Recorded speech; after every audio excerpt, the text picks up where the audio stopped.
예, 오늘 말씀의 제목은 불안 속에서 우리가 할 일입니다. 직장을 다니면서 직장 속에서 이 불안해하는 사람들을 많이 보게 됩니다.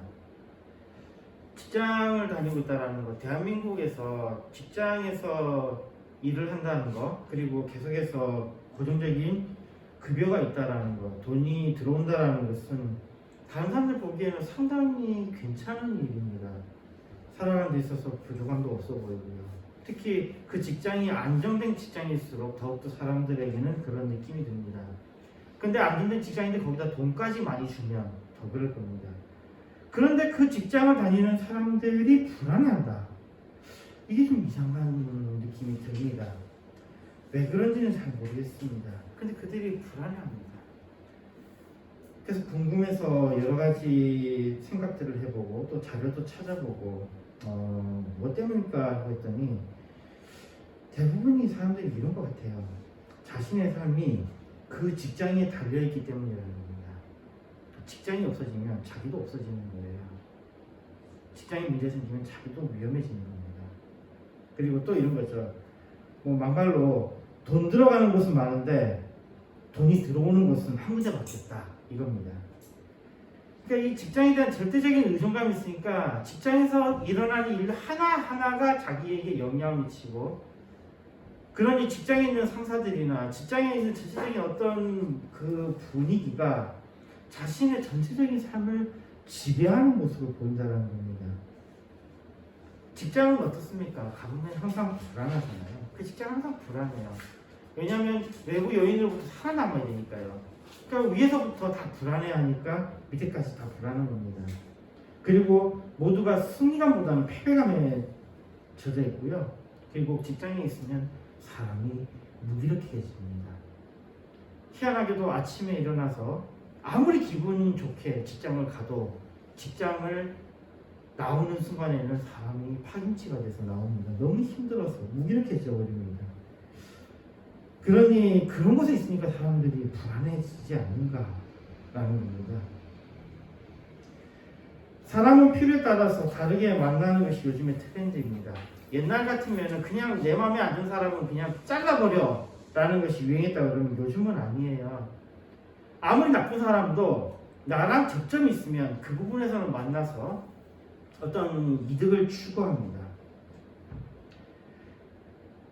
뭐 그렇습니다. 가장 좋은 사람의 만남을 꿈꾼다지만은 실제적으로 내 주위에 그렇게 좋은 사람이 한 사람도 없어요. 진짜 단 한 사람도 없습니다. 그냥 다 부족해요. 뭔가가 다 부족해요.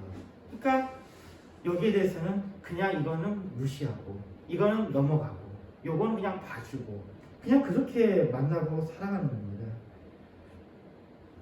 그러니까 이런 것들 때문에 만나는 사람들을 소중히 하는 것은 상당히 중요한 일입니다. 그럼에도 불구하고 손절해야 되는 사람, 절대로 만나지 말아야 되는 사람들이 있습니다. 내 삶에서 이런 사람들은 절대로 만나면 안 돼요. 근데 정말 최악인 것은요, 이렇게 절대로 만나지 말아야 될 사람이 가족으로 만나게 되면 이거는 그 사람은 구원받을 수 있는 방법이 없습니다.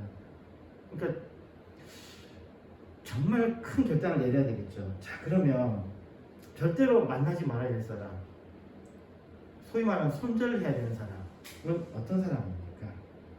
그것은 바로 나를 고립시키는 사람입니다. 특히 연인관계에서 주로 일어나는 일인데요. 이게 비극이죠. 연인관계를 보면 처음에 잘해줍니다. 서로에게 잘해줘요. 그러다가 보통 보면은 내 주변에 있는 사람들을 하나하나 정리를 해나갑니다. 그 연인들이. 너 이 사람은 이래서 만나면 안 되고, 이 사람은 이러니까 만나면 안 되고, 이 사람은 뭐 같은 성이니까 만나면 안 되고, 이 사람은 다른 성이니까 만나면 안 되고. 그리고는 여기로 끝나는 게 아니죠. 그 사람이 항상 누구를 만나러 가게 될 때에 나야 저 사람이야 선택해 라고 하는 것으로 계속해서 압박을 가합니다. 그러면 여기서 그냥 넘어가게 되면 이제 그 어느 순간 딱 돌아보면은 주변에 아무도 없습니다. 주변에 아무도 없는데 갑자기 자기 상대방이 이럽니다. 나니까 너를 만나주지, 나니까 너를 사랑하지, 나니까 라는 말을 하기 시작합니다. 그러니까 그 이야기는 너는 별 볼 일 없는 사람인데 자신이가 받아준다는 겁니다. 그러면서 그 사람의 자존감을 계속해서 낮춰가요. 우리 소위 말하는 가스라이팅이라고 그러죠.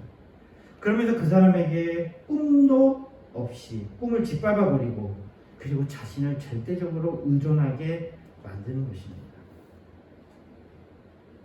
만약에 여러분들이 꿈이 있는 사람이라면 이런 사람은 반드시 피하십시오. 반드시 손절하세요. 내가 만나는 사람들을 컨트롤하려고 하는 사람들은 반드시 손절해야 됩니다. 아무리 우리가 그냥 부족한 대로 만난다고는 하지만 그건 아니에요. 이건 아니에요.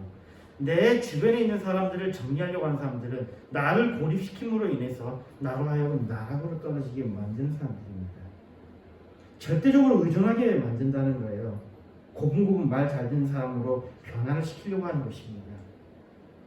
이런 사람들 우리는 뭐라 그러냐면 사이코패스 또는 소시오패스라고 부릅니다. 자, 그리고 이런 사람들 정말 혈압 신상자가 경계됩니다. 근데 정말 재밌는 건요.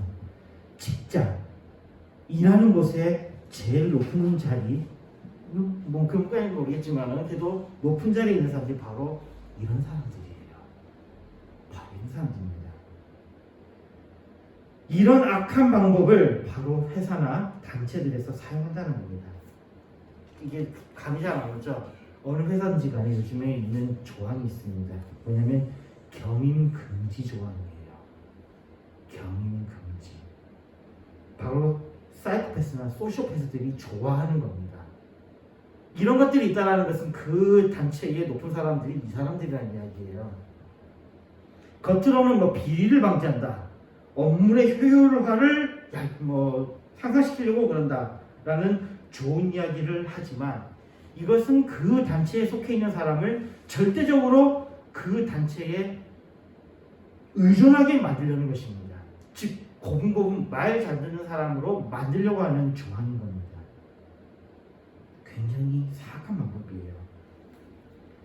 그러니 우리가 이제 감이 오죠. 왜 사이코패스나 소시오패스 같은 사람들이 자꾸 승진을 하고 더 좋은 성과를 내고 그럴까? 이런 겁니다.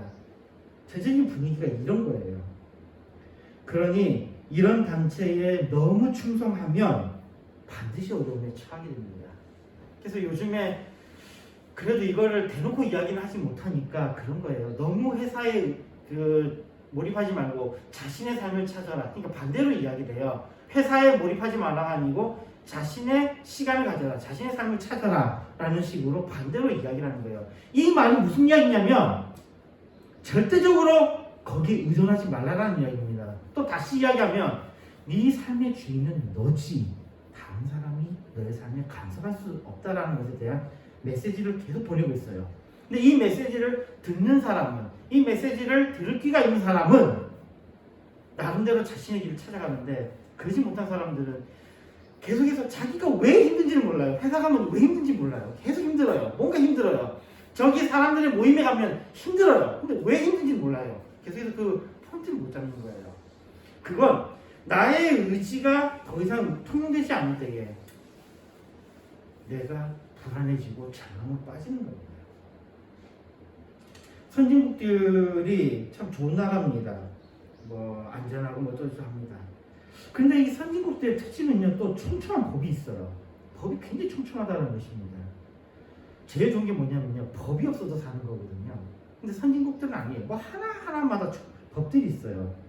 그러다 보니까 자유가 생각보다 많이 제한을 받습니다.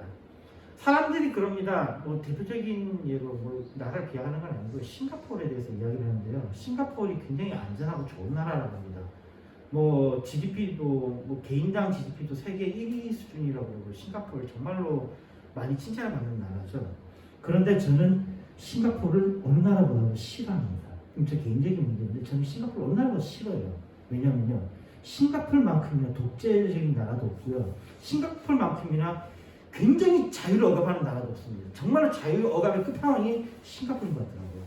아니 사람이 가다가 침 뱉을 수 있는 게, 침 뱉는 사람 보면 저 굉장히 싫습니다. 근데 싱가포르는 침 뱉으면은 처벌을 받아요. 뭐 가다가 우리 남의 차에다 그냥 화나면은 낙서하고 뒤바뀌기도 하잖아요. 근데 싱가포르는 이러면은 사형 바로 밑에 있는 태형을 치는 거예요. 때리는 거예요. 때리는 게 이게 얼마나 고통스럽냐면요. 때릴 때 이게 잘못 맞으면 사람이 그대로 내장파로 죽을 수 있기 때문에요. 이 여러 가지 그걸 거쳐서 때리는 거예요. 게다가 때리는 건 또 봐주는 게 없어요. 만약 이 사람을 때리고 기절했잖아요. 그러면은 이 사람이 깨어날 때까지 기다렸다가 다시 때려요.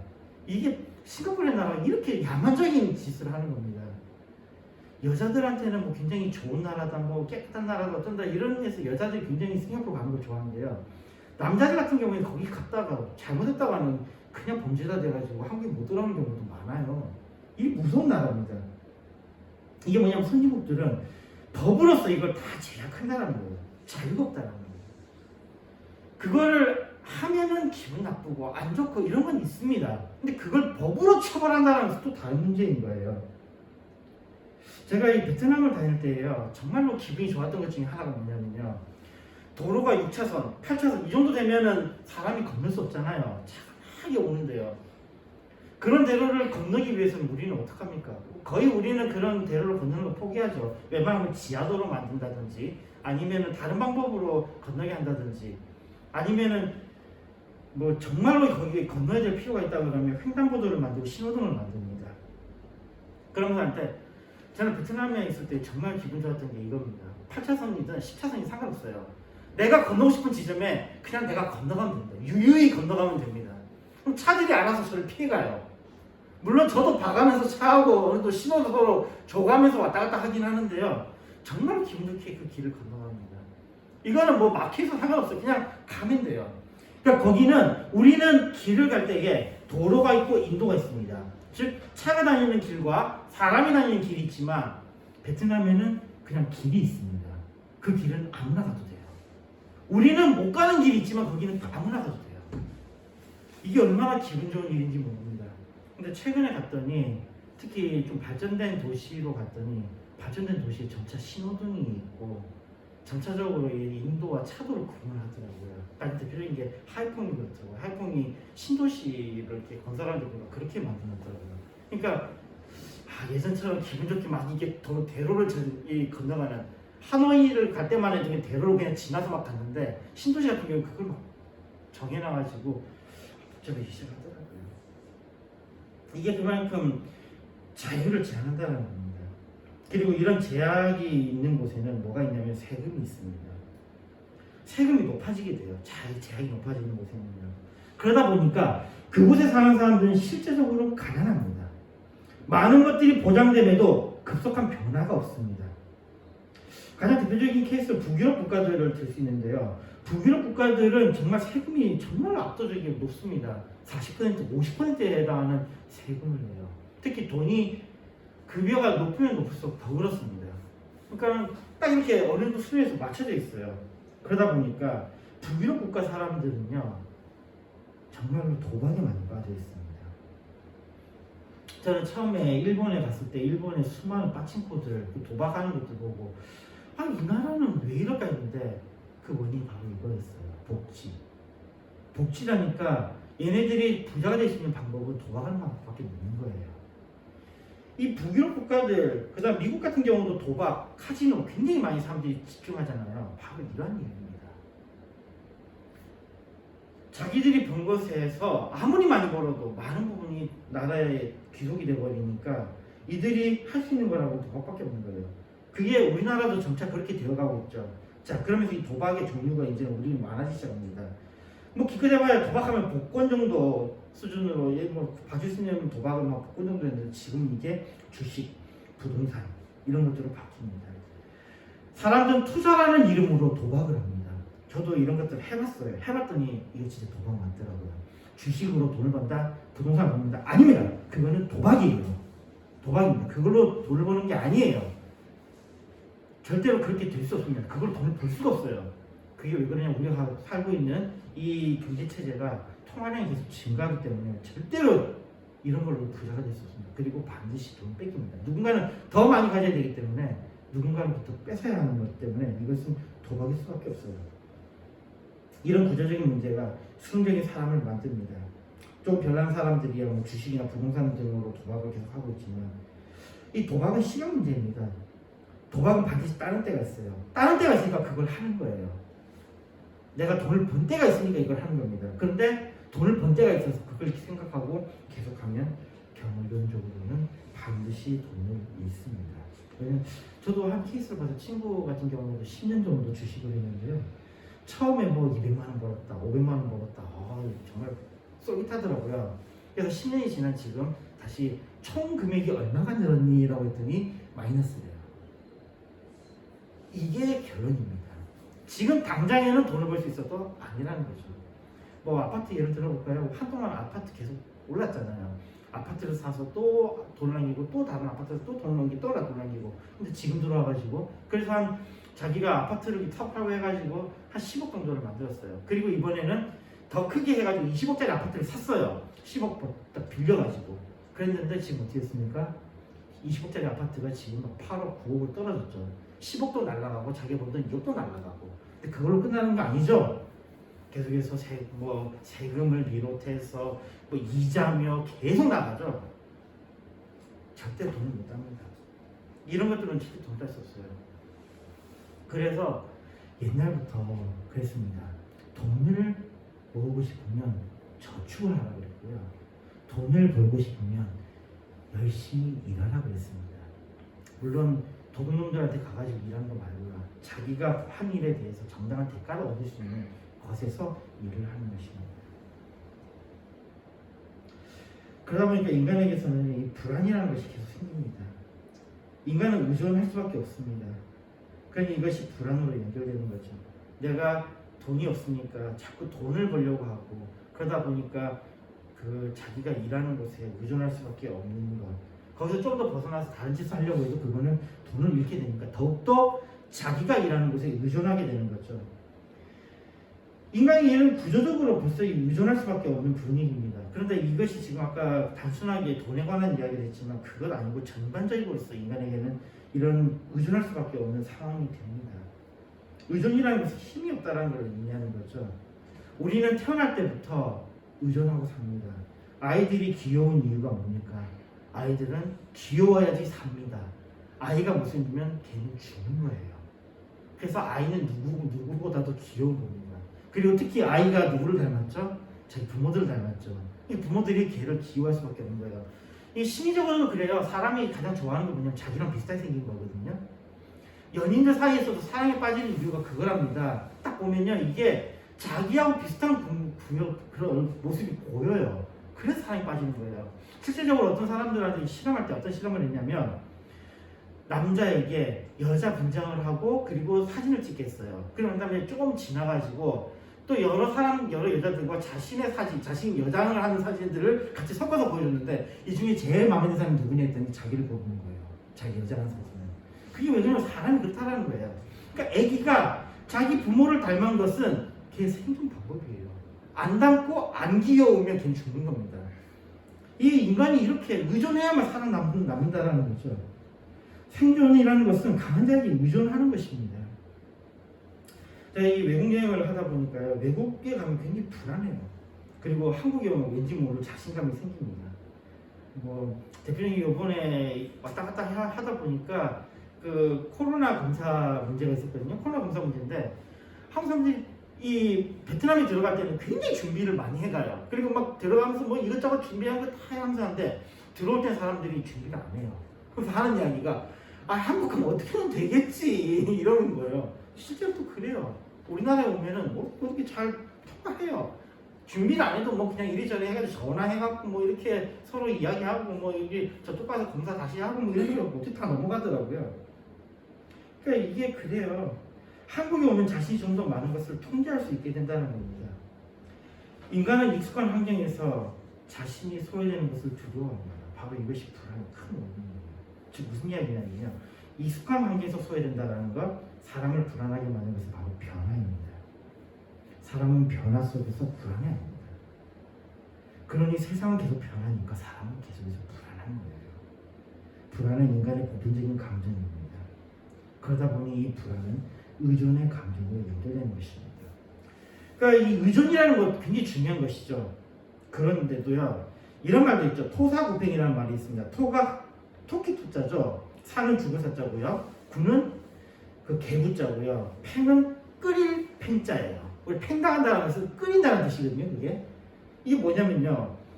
토끼를 사냥을 해요. 토끼 사냥할 때 사냥개를 사용하잖아요. 그런 다음에 토끼 사냥이 끝나고 난 다음에 어떻게 하죠? 그 사냥개를 잡아서 끓여 먹는 거예요. 끓이는 겁니다. 이게 바로 토사구팽이에요. 토사구팽이의 뜻입니다. 우리가 팽당한 사람이 굉장히 무서운 말이에요. 끓인다라는 거예요. 개를 끓인다라는 겁니다. 그러니 세상에 정말 믿을 사람이 있겠습니까?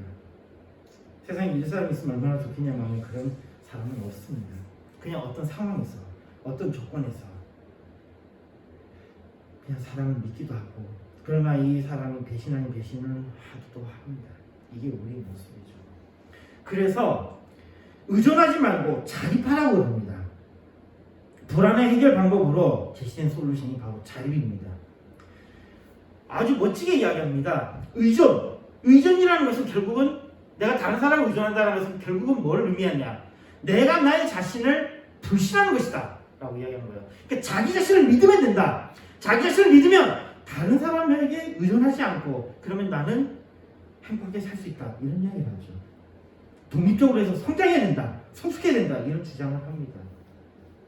그리고 의존하면 할수록 자기에게 뭐가 늘어나면 바로 질투가 늘어납니다. 어떤 사람에게 의존하잖아요. 그러면은 질투의 그 양이 늘어나는 거예요. 부부 사이에도 굉장히 그 갈등이 많은 그 부부가 그런 거잖아요. 질투가 많은 부부이잖아요. 그게 뭐냐면 질투한다는 건 무슨 의미냐면 그만큼 서로가 아니면 어떤 사람이 많이 의존한다는 이야기예요. 질투를 한다는 것은요. 질투는 의존의 표시거든요. 그러니까 이게 그걸 알고 기분 좋게 받아들여서 더 잘해주는 사람이 있기도 하지만은 대부분의 사람들은 이걸 인식하지 못하니까 질투하는 것을 싫어합니다. 그러다 계속 싸우는 거예요.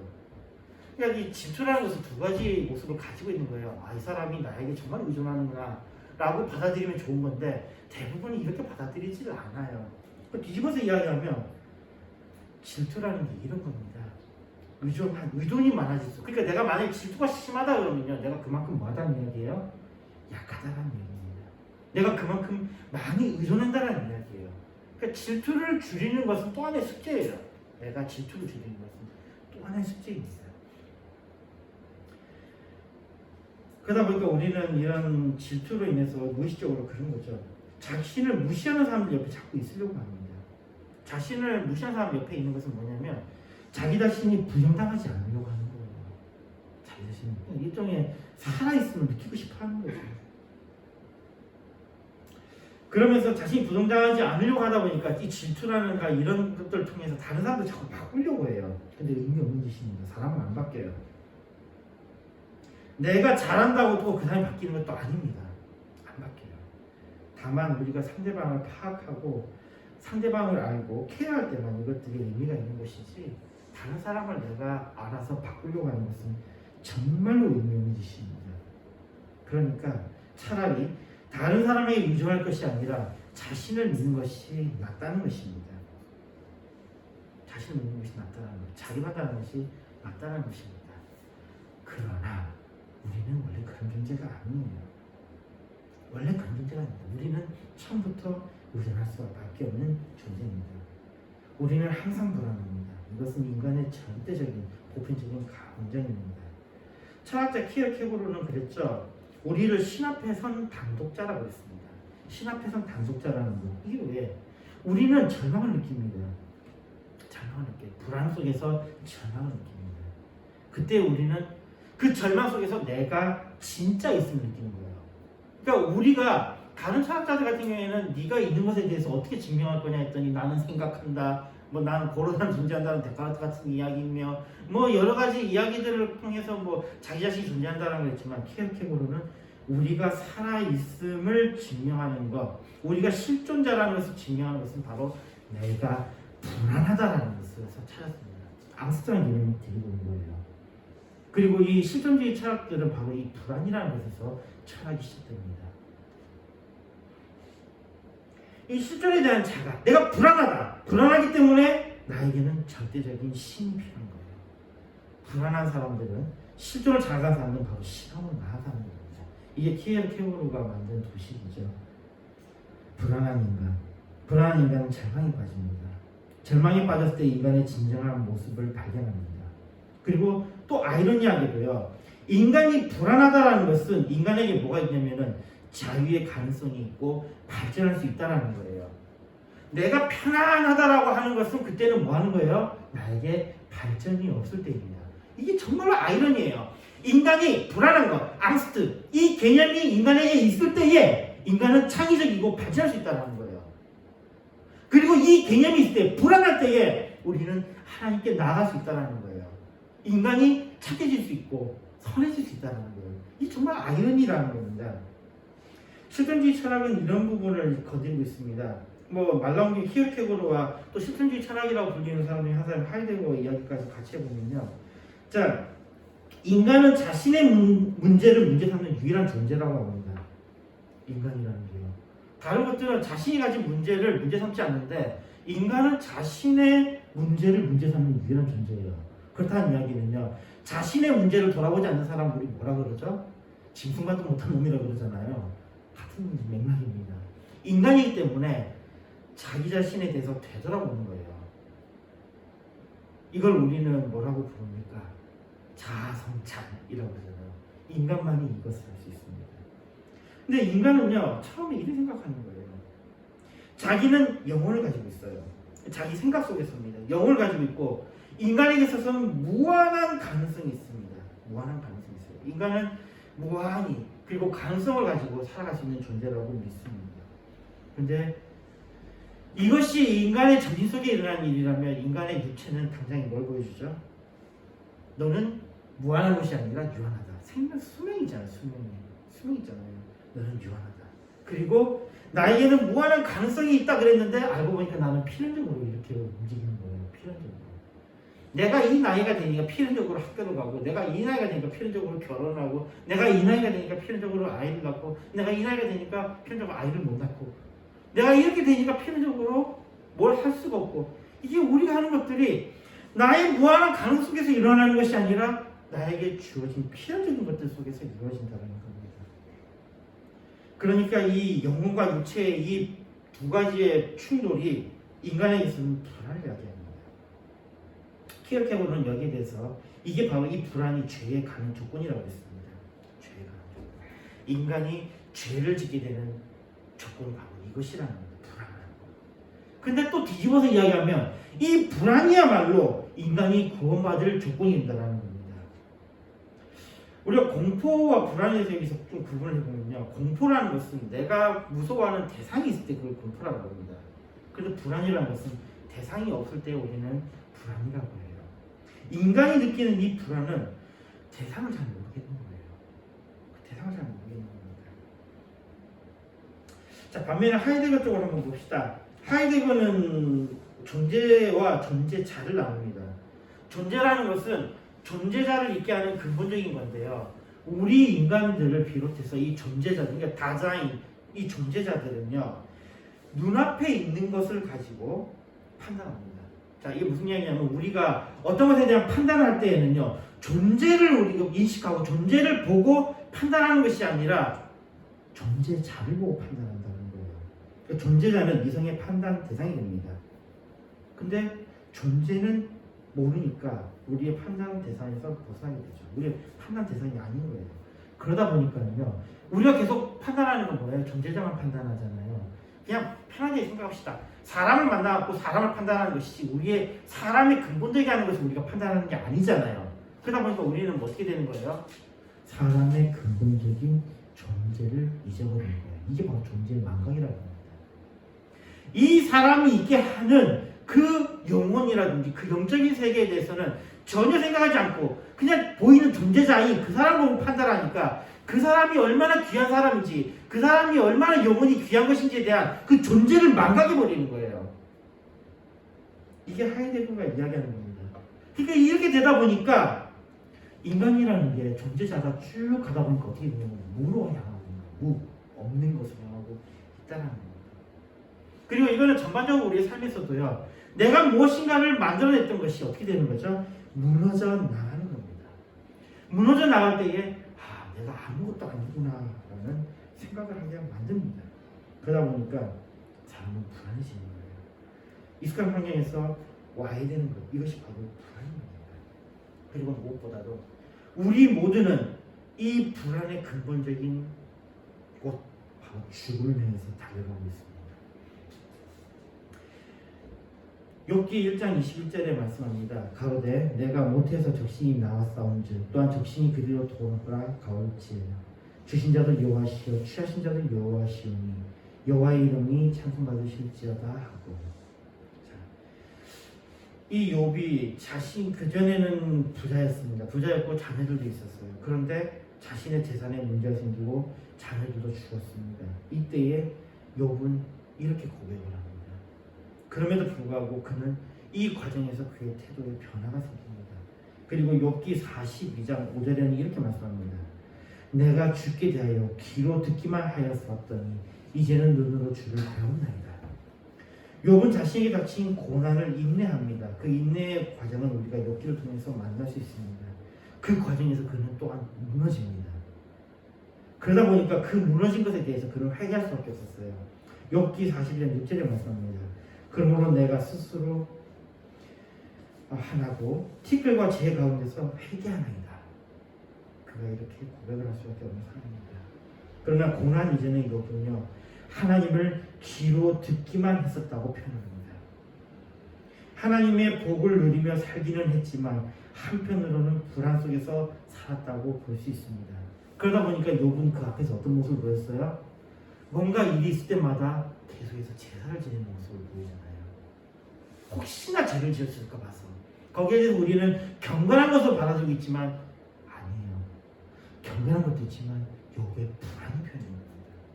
예배를 많이 드리고 기도를 많이 하는 사람들은 바로 이 불안 속에 사는 사람들이라는 증거입니다. 뭐냐면 바로 욥과 같이 뭐예요? 귀로만 들었던 사람들이에요. 귀로만 들었던 사람들. 여기에 믿음의 단계가 있는 겁니다. 누가 기도를 많이 하고 누가 말씀을 많이 보고 누가 경건하면 굉장히 신경 쓰고 있다면 그 사람은 바로 귀로만 들은 사람이에요. 하나님을 귀로만 들은.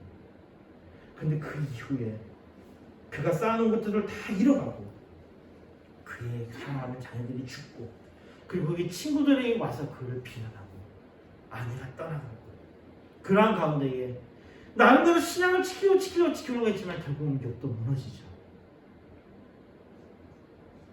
그랬을 때에 그래도 귀로 들은 하나님을 그래도 신뢰하며 인내를 했다는 것입니다. 귀로 들었던 하나님을 낙심과 허무함 가운데서 고통 가운데 있었습니다. 그리고 고난을 겪은 후에 그는 자신이 신뢰하는 하나님을 눈으로 뵙는다고 고백합니다. 하나님은 측량할 수 있는 분이 아닙니다. 그분은 신실하신 분이시며 사랑하시는 분을 확실히 알게 됩니다. 그리고 알게 된 욥은 인내로 끝나지 않습니다. 여기 인내로 끝나지 않는다는 거예요. 참는 것으로 끝나지 않는다는 것입니다.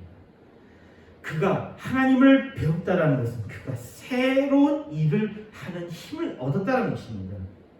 욥기 뒤에 보면요, 욥은 그의 친구들로부터 먼저 제사 지낸 장면이 나오죠. 제사 지낸 장면에서 그가 친구들로부터 그 제사에 썼던 물질을 통해서 그가 또 한 번에 재물이 증가하는 것과 그리고 그의 형제와 자매들로부터 금을 받아서 그리고 그 금을 받고 그 다음에 그가 부자였다는 이야기가 나옵니다. 그 이야기는 욥이 그것을 통해서 자신의 삶을 다시 일으키기 위한 일을 했다는 것은 뒤에 우리가 유추할 수 있습니다.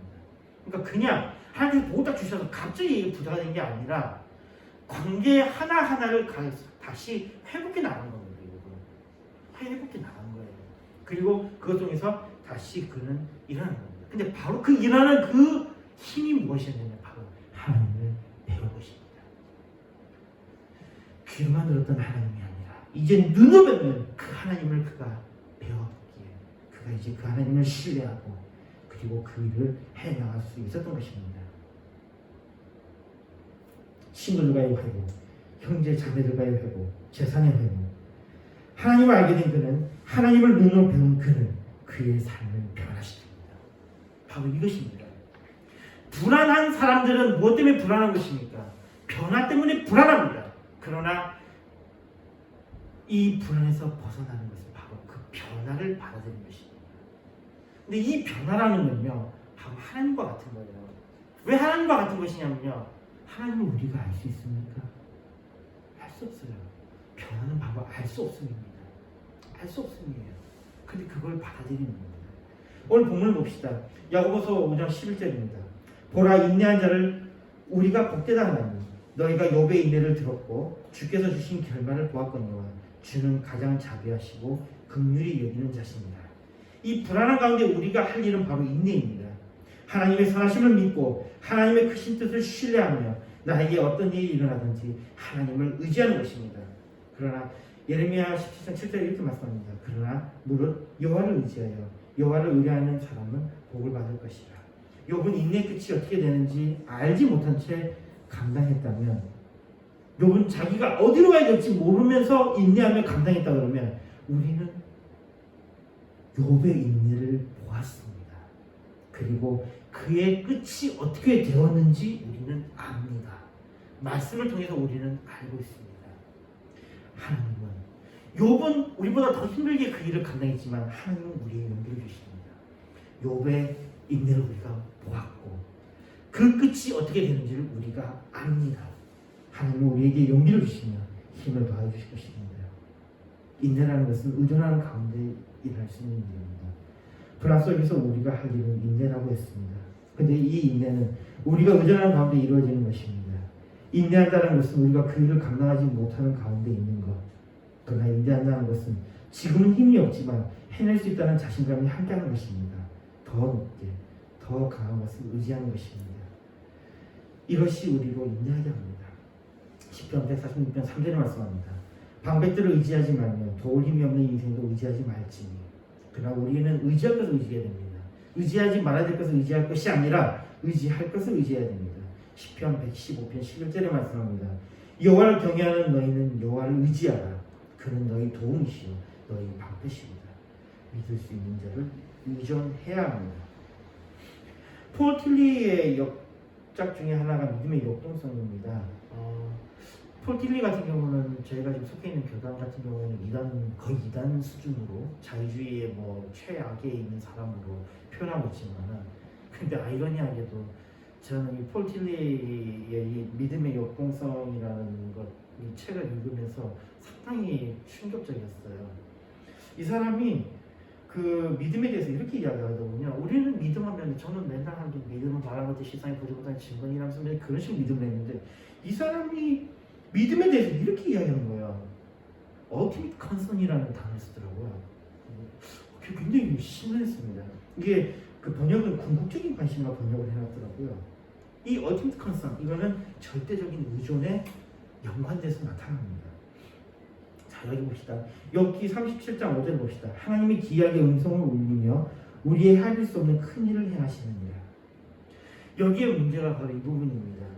하나님은 우리가 이해할 수 없는 분입니다. 아까 이야기 변화 이야기했잖아요. 변화는 우리가 알 수 없다고요. 하나님은 우리가 이해할 수 없는 분이에요. 그러니까 우리는 그 하나님과 함께한다는 것은 실망이 반드시 동원되는 겁니다. 왜냐하면 내가 기대하는 대로 안 가거든요. 하나님은 내가 이해할 수 없는 일을 하십니다. 우리가 믿는다는 것은 그래서 하나님에 대해서 끊임없는 역동적인 나의 정말 힘을 다한 관심을 갖는다는 거예요. 이게 폴 틸리가 이야기하는 거더라고요.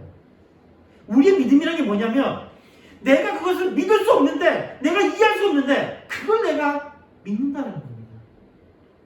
내가 거기에 대해서 믿는다는 게 결국 내가 거기에서 계속 관심을 갖는다는 거예요. 거기에서 집중한다는 겁니다. 그럼에도 불구하고 하나님을 믿는다는 것입니다.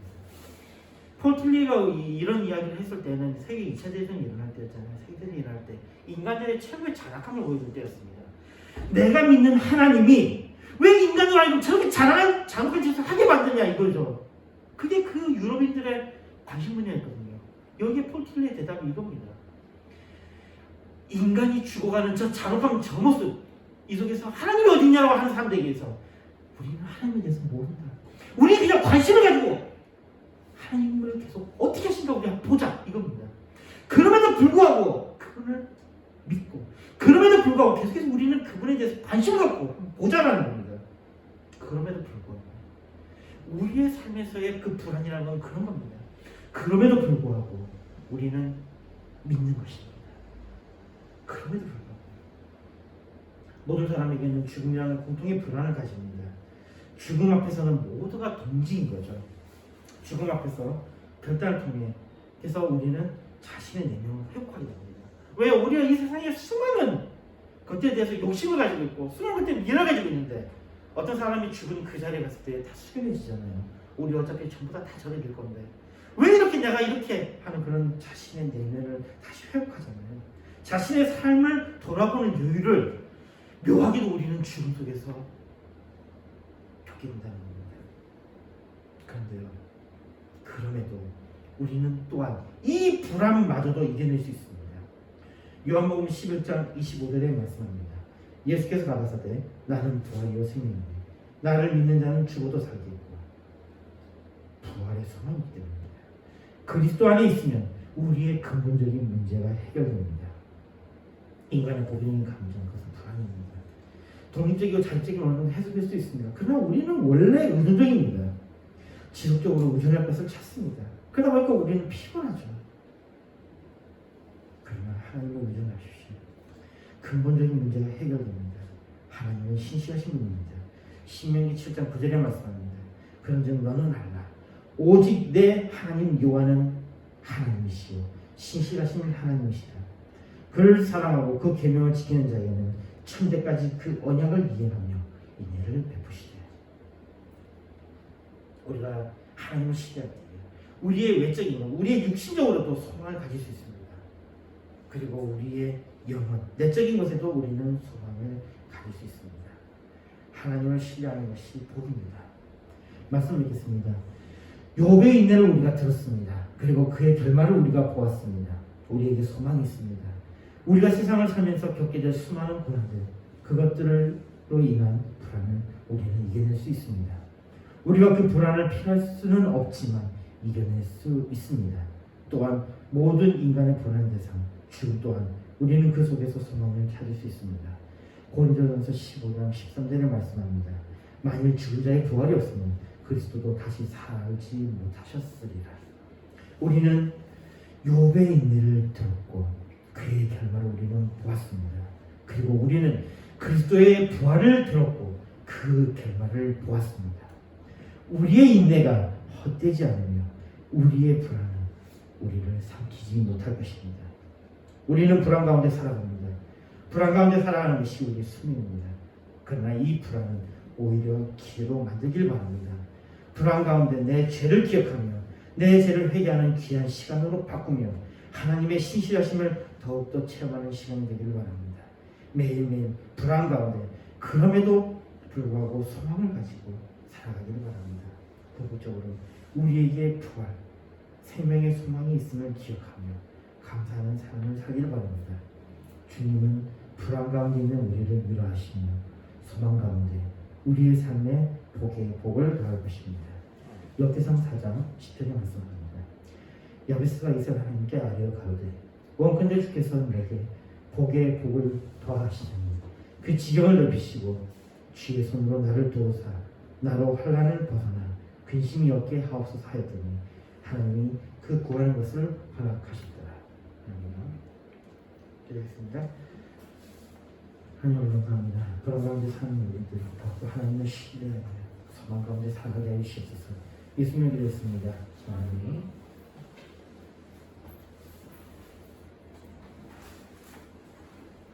찬송 511장 부르면서 준비하신 분 마시겠습니다.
드리겠습니다.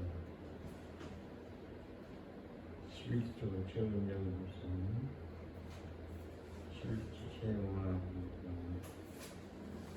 감사해 감사합니다. 우리 가정 건강히 신명을 발견합니다. 채용해 주셔서 감사합니다.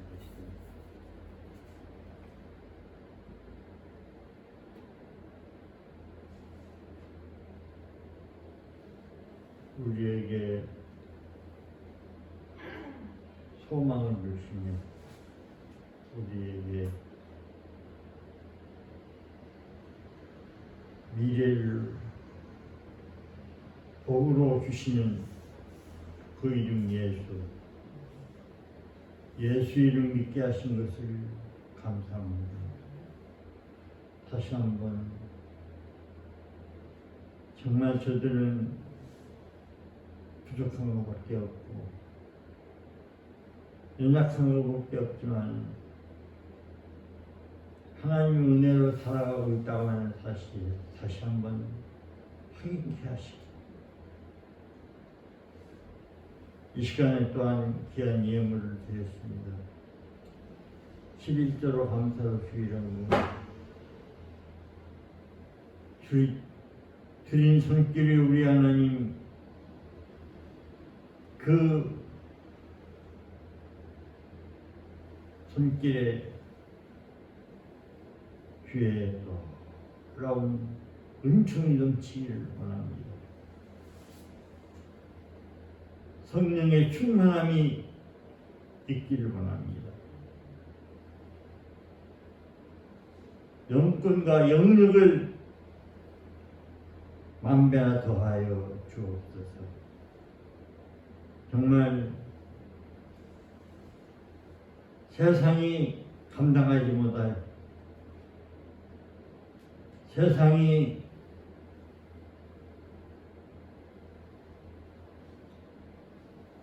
원하는 그들이 우리의 그 주님의 주신 은혜를 맛보고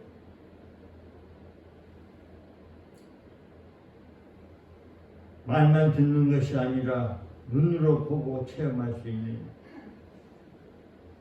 주님의 그 전능하신 저들에게 다시 한번 임하는 놀라운 사실 증인이 되도록 증거거리를 주옵소서. 이 영을 쓰여지는 것에 하나님의 나라가 이루어지게 하시고 하나님께서 영광 받으시는 귀한 예물이 되도록 하나님의 뜻대로 사용되게 주어 특별히 관리하는 자들의 손길을 주님 지혜 명철 총명을 주시되 정말로 온유함과 겸손함으로 내 것이 아니고 주님의 것임을 다시 한번 마음속으로 다짐하게 하시고 주님이 꼭 기뻐하시고 원하시는 대로 사용되는 예물들로 도와 주옵소서. 사람 살리고 영혼 살리고 생명 살리는 데 사용되는 예물이 되게 하시고 하나님의 놀라운 그 사랑과 능력을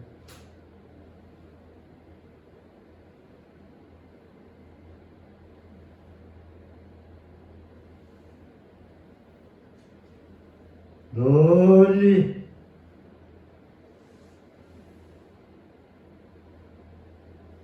아이는 전하는 저들이대로 주님 사용하여 주옵소서.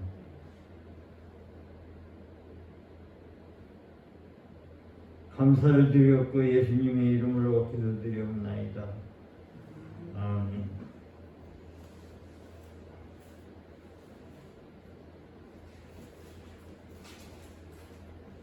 감사가 3장입니다.